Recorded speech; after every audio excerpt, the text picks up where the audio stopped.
Hello everyone! This time we will learn about what is metadiscourse, what are the issues in metadiscourse, and the classification of metadiscourse. These are the members of our group.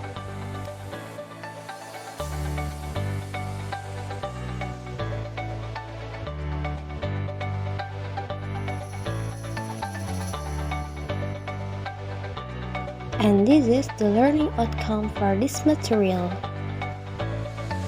Okay, the first one, metadiscourse is often a vague term, perceived simply as discourse about discourse or talk about talk. Prominent definitions tend to look inward to refer to aspects of the text itself. The word metadiscourse may have an objective and confusing scientific feel, but it displays no more defined definitional boundaries than, say, rhetoric or style. One writer may perceive clear stylistic intent in what another reader perceives as automatic and commonplace use of language. Propositional and metadiscourse meanings. Metadiscourse can be defined as the part of the sentence that serves as explanatory information about what the writer or speaker wants to say in the sentence. For example, in the sentence, I think I like it, I think is metadiscourse.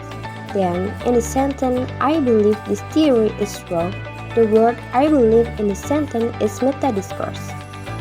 It can be said that metadiscourse is the writer's or speaker's thought put into the sentence.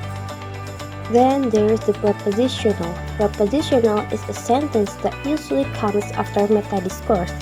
The sentence aims to provide the core information of what the writer is writing or talking about. According to Holiday, propositional can be argued, asserted, denied, doubted, emphasized, insisted upon, and so on. However, although propositional explains the gist of the sentence, one should never separate propositional and metadiscourse and consider propositional more important than metadiscourse. This is because both are interrelated. Metadiscourse can have its power when juxtaposed with propositional. For example, in the sentence, I believe that tax reform is needed. The sentence metadiscourse, I believe, gives power as an assertion for the writer or speaker. According to the opinion of Fishak philosopher John Searle, stating and asserting are action, but propositions are not action. A proposition is what asserted in the act of asserting or what is stated in the act of stating. Levels of meaning. Some authors, such as William, Wulan, and Van Kabel, argue that the difference between metadiscourse and propositional lies in its purpose. According to them, the purpose of metadiscourse is merely to attract the special attention of the reader or listener, and no information can be developed from the metadiscourse.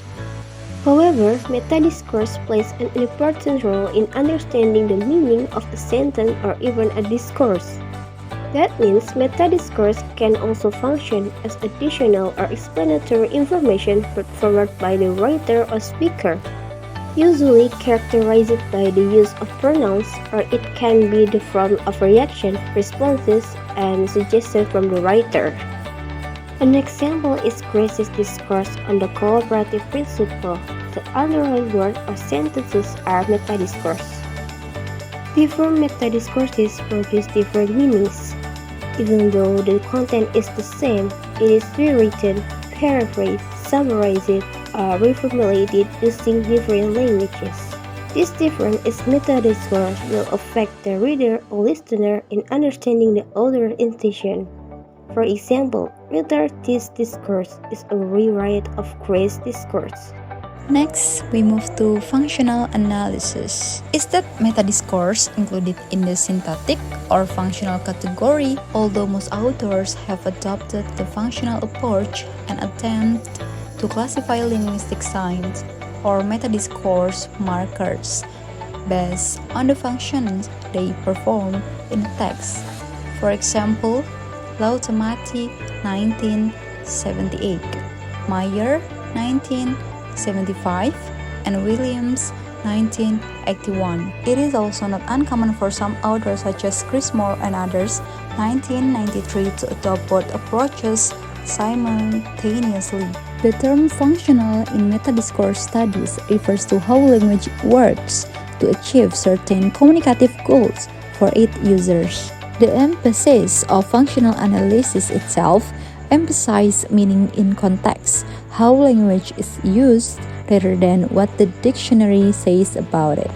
Therefore, the question is not what is the functions of this item, but what this item do in this part of the text. Because the same word does not necessarily have the same meaning in interpreting a sentence or text. Let's look at to the example. Number 1. There are two sentences here. Point A. It's possible that he just forgot to collect it. Point B. It's possible to see the peaks of Snowdonia on a clear day. Now we discuss about it. The word possibles in the sentence number A indicates a possible conjecture that occurs in a conversations, whereas in sentence number B, the word possible here shows an event that might happen with the right conditions, supported by the phrase on a clearer day. Example number 2. In the point A, I think she's crazy. First, she screamed at me. Second, she tore up the mail. In the point number B, when I told her the news, first, she screamed at me. Second, she tore up the mail. Sequence markers in sentence point A refer to support that show that the person's behavior can be considered crazy, while in sentence point B, these sequence markers are used to tell the events that happened at the time. So we can see that metadiscourse as functional is something we do, a social act through which people convey discourse about their own discourse for specific rhetorical purpose. Textual and interpersonal functions. The textual function focuses on how language is structured to convey information effectively. The interpersonal function focuses on how language is used to establish and maintain social relationships and convey attitudes and intention. For holiday, these metafunctions do not operate independently and directly, but are expressed simultaneously in every utterance. The first one, the ideational function. The use of language to represent experience and ideas. This roughly corresponds to the notion of proportional content discussed earlier and concerns perceptions of the world and our own consciences. Thus, Van de Copley believes that textual metadiscourse is show how we link and related individual proportions so that they form a cohesive and coherent text, and how individual elements of those proportions make sense in conjunction with other elements of the text.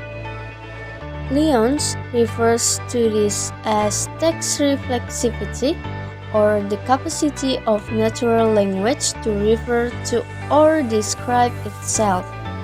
Interpersonal metadiscourse, on the other hand, can help us express our personalities and our reaction to the proportional content of our text and characterize the interaction we would like to have with our readers about the content. Okay, the next metadiscourse signal. For some writers, this heterogeneous realization can include nonverbal signals, e.g., the pre-linguistic cues which accompany spoken message, such as tone of voice and stress, as well as gesture, facial expression, and proximity. Categorizations of metadiscourse.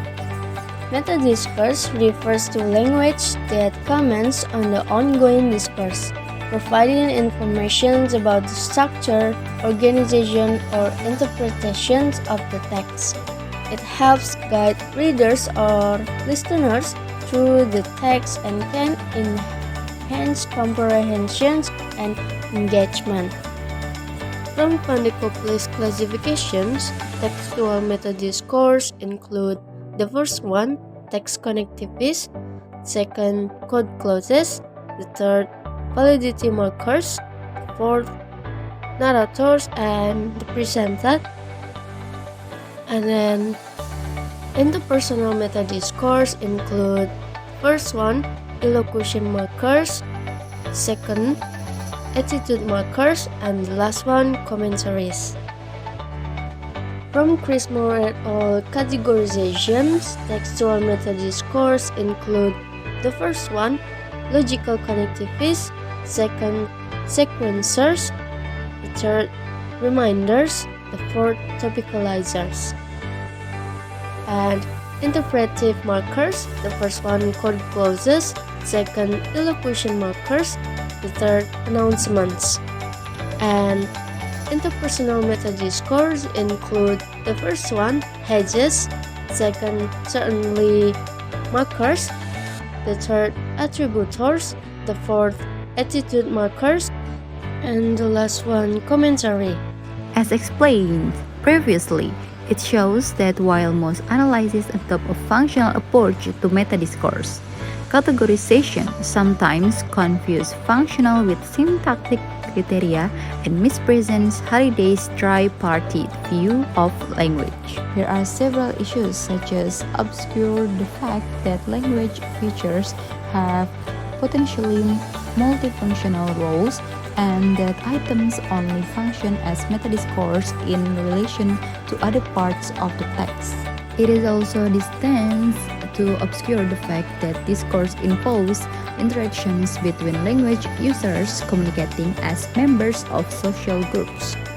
Items which can function metadiscoursely often draw on the shared understandings and conventions of these groups and so are not always accessible to the analysis. This issue can be overcome by adopting a clear functional approach and being consistent in our categorizations.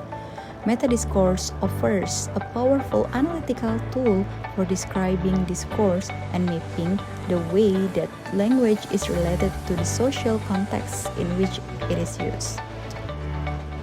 So, the point is, metadiscourse studies must begin with functional classifications and analysis of text.